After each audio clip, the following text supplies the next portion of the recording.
MBBS, one-step solution for all medical studies.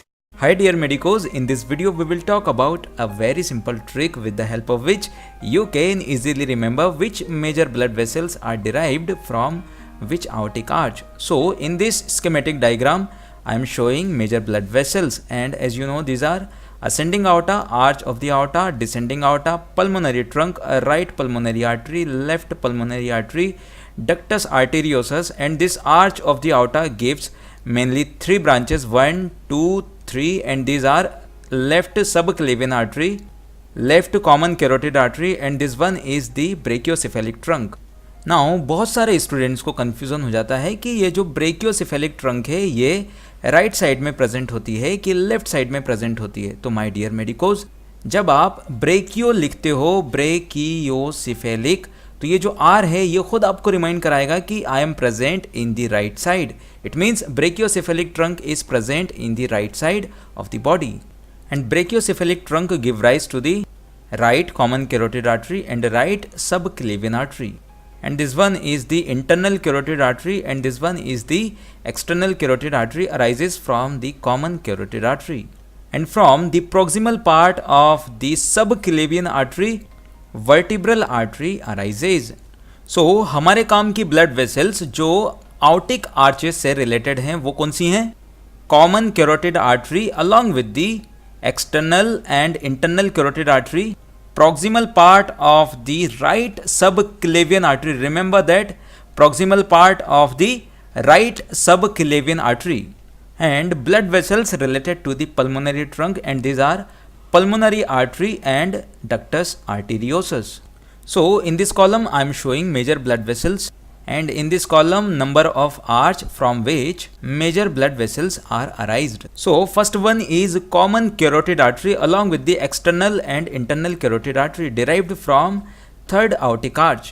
Next है proximal part of the right subclavian artery derived from fourth aortic arch.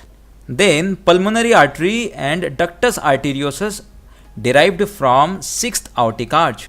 Now ये जो sequence है ये आपको खुद remind कराएगा कि common carotid artery is related to third aortic arch, this proximal part of the right subclavian artery is related to fourth aortic arch, and these pulmonary arteries and ductus arteriosus are related to sixth aortic arch.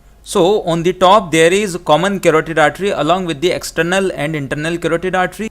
Then below it there is proximal part of the subclavian artery.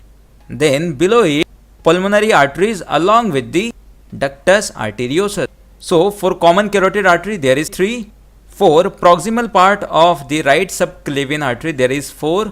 For pulmonary arteries and ductus arteriosus there is number 6. Now one more artery, there is maxillary artery derived from the first aortic arch. अब एक बात ध्यान रखना, during embryonic development there are 6 aortic arches formed, 1, 2, 3, 4, 5 and 6, but this first one, second one and fifth one undergo degeneration, but this fifth one undergo complete degeneration. It means no blood vessels will be derived from this fifth arch, but there are some parts of the first and second arches remained. So from the remnant of the first aortic arch maxillary artery is derived, and from the remnant of the second aortic arch stapedial artery is derived. Now this M in the maxillary will remind you that it is related to mono. It is related to mono. Mono means number 1. And in the stapedial there is di coming, so this di will remind you that it is related to, di means it is related to number 2. Now my dear medicos, only this much blood vessels are important for PG entrance exam. Okay, now as usual आपको क्या करना है, इस पूरे table का along with the photo आपको snapshot लेना है और कम से कम 2 से 3 बार के लिए उसको देखना है बस. उसके बाद क्या होगा, ये सब आपके टिप ऑफ द टंग हो जाएगा. ओके